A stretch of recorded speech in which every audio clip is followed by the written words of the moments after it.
Hi guys! Welcome sa aking vlog. Ngayon, isi-share ko naman sa inyo ang pag-unboxing ko nitong bagong ref na bili ko.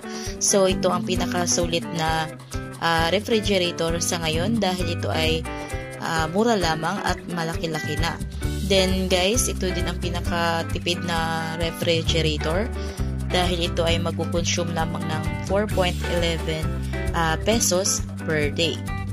So, bago natin pag-uusapan ang specs nitong refrigerator na ito, so kung kayo bago sa aking vlog, please consider to subscribe para updated kayo lagi sa mga videos ko. So, ang brand na pinili ko guys is Fujidenzo. 2-door na siya, then ang code niya or model niya is RDD-35 titanium. Pinakaunang dahilan kung bakit ito yung pinili ko dahil napakatipid nito sa kuryente dahil ito ay 4.11 pesos per day lamang.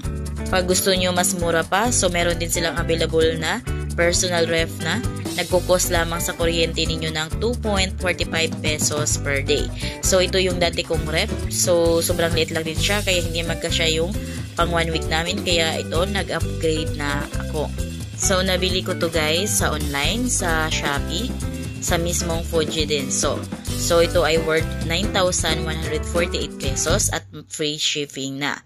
So, check nyo din kung may discount voucher pa kayo para mas makamura kayo kung halimbawa sa Shopee apps kayo mag-order.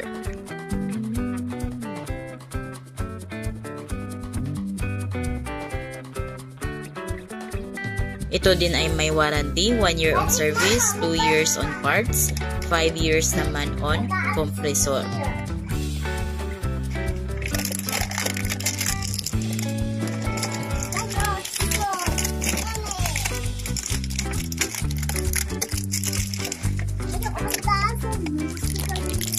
Get it, please.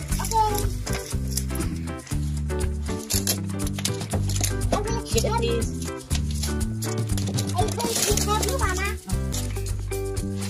Look, that is more stickers here.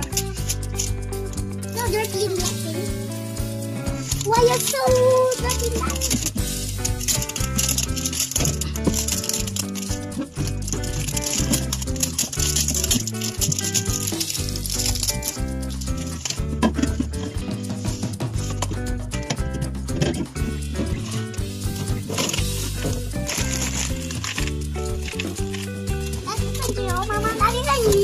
Yes. Oh, wait, that is you. Come on, Mama, that is not this. You.